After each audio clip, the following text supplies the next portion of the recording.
5 is, in my opinion, one of the most underrated maps in Call of Duty Zombies. One of the two Black Ops 1 launch maps, I think the biggest reason it's overlooked is its difficulty. This map is the topic of my retrospective today. When I was new to Zombies, I couldn't stand 5 due to its challenge. In fact, it took me years to ever see round 15, and when I hear people talking about 5, the difficulty is usually the main negative point. And I understand that, but the map isn't as hard as one may think.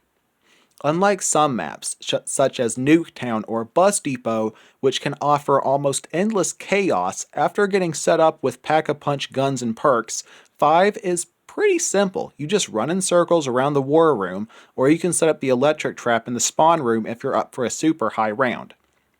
I myself am not a high round person and usually just willingly quit in the 30s on most maps. Getting set up is the most difficult part of 5. You'll need several thousand points to even get the war room open and power on, and 5 doesn't really offer any decent wall weapons except for the AK-74U. And usually by the time the player has gotten the power turned on, the Pentagon Thief round is right around the corner.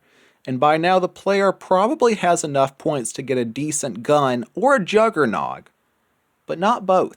So you have to make a hard choice between the two, and most players will choose Juggernog, leaving the player with a MP5 and or maybe the AK. When the Pentagon Thief comes his first time, unless you happen to get a late round death machine drop, he's probably going to take your gun because you don't have the firepower to stop him. There's a decent chance the player can then eliminate him, but sometimes not, leaving the player with only one gun. But the player will be greatly rewarded with their gun back and a fire sale if they kill the thief before he escapes. We will later discuss the bonfire sale. If the player gets the fire sale, they'll be able to have 2 to 3 chances to spin the box and get a decent weapon, or get a crossbow and a ballistic knife. At this point, the player likely has more than 2,000 points, and the next 2 rounds will likely determine the rest of the game. If the player got fortunate enough to receive a good weapon from the mystery box, they will likely be able to continue and progress getting perks and Pack-a-Punch. If not, there's a decent chance the player will get overran while trying to survive round 10 with a AK-74U. One thing that adds to the importance of the fire sale is, unlike all other Black Ops 1 maps, the player has no way of telling where the mystery box spawned, other than trial and error by opening the privacy doors, seeing as how there is no light in the sky to show its location and is not visible through any of the room windows, meaning the player will spend thousands of points to have a 25% chance of finding the box. Assuming the player has survived and progressed, the game has now become relatively simple. You run in circles in the war room and rack up points and try to get the ray gun and or the winner's howl. The ray gun isn't super reliable on 5 due to no PhD and 5 being a tight map, so a player must be careful when using it. The winner's howl, on the other hand, isn't a great improvement.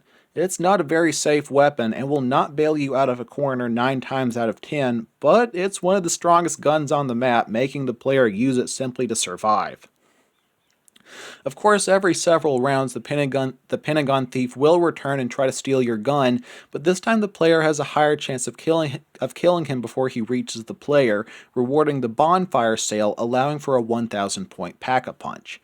I personally think this drop is overrated. Sure, a cheap PAP is useful, but by the time you actually get it, both your weapons are probably already upgraded, rendering the drop useless, or on a later round, you have so many points 5,000 is practically the same as 1,000.